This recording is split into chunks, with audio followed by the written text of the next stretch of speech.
संपूर्ण इतिहासात बघितलं तर सर्वात जास्त हानी पॅरामिलिटरीची झालेली आणि हा दिवस पुलवामा हमल्याचा शहीद दिवस म्हणून आपण साजरा केला।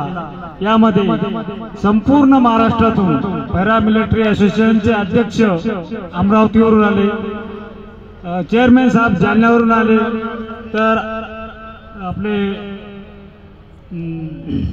वाशिमवरून काही मंडळी आली, संगेवार साहेब यवतमाळवरून आले, चाटे साहेब लिंगावरून आले, तर साखरखेड्यावरून सुद्धा मंडळी आली आणि बुलढाणा जिल्ह्याचे संपूर्ण पदाधिकारी पॅरामिलिटरी असोसिएशनचे अध्यक्ष उपाध्यक्ष सर्वांनी इथे हजेरी दिली आणि कार्यक्रमाची शोभा वाढवली। या कार्यक्रमामध्ये सर्वांचा सहयोग लागला आणि मी सांगू इच्छितो की कार्यक्रम हा कोणी करू शकत नाही, कारण हा एकट्याचा कार्यक्रम नसतो।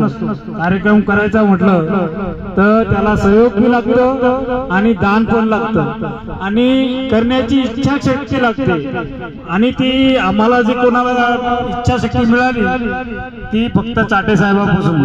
चाटे साहेबांना आम्हाला सुरुवात करून दिली, एक छोटस झाड म्हणून लावून दिलं आणि आम्ही पाणी घालत गेलो तर ते आज असं मोठं झालं की असं सांगा वाटतंय की संपूर्ण महाराष्ट्र जणू काही आपल्या कार्यक्रमाला हजर होता। अभिमान वाटतो मला की सर्व मंडळींनी वेळात वेळ काढून भरपूर दूरवरून आली आणि कार्यक्रम 10 वाजेचा होता, तर ती मंडळी सांगा तुम्ही यवतमाळ, वाशिम आणि इकडे साखरखेडा, परभणी, बुलढाणा, औरंगाबाद, बुलढाणा प्रत्येक तालुक्यामधून मंडळी आलेली होती। सकाळी 7 वाजता ती मंडळी चहा पिऊन आली होती, कुणी नाश्ता केला की नाही केला, पण आपण त्यांची भरपूर व्यवस्था केली आणि इथून जेवण करून त्यांना घरी पाठवलं। आणि मी सगळं पॅरामिलिटरी असोसिएशन जळगाव राजा यांचं अभिवादन करतो, त्यांचं कौतुक करतो की त्यांनी सर्वांनी याच्यात भरभराटीने सहभाग घेतला आणि कार्यक्रम चांगल्या पद्धतीनं घडवून आणला।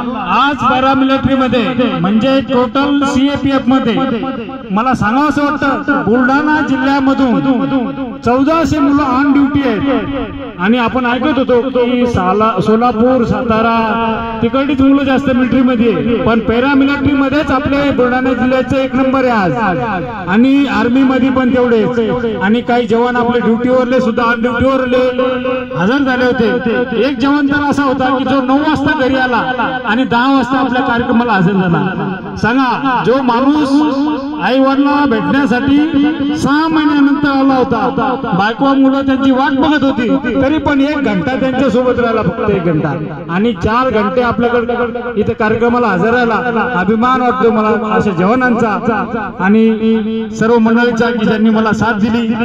मला खूप मेहनत करावी लागली, मलाच काय सर्व टीमला आम्हाला रात्रंदिवस आम्ही बॅनर लाव, कुठं काय कर, सामान आण, इकडून आण, त्याला याचा फोन येतोय त्याचा फोन येतोय।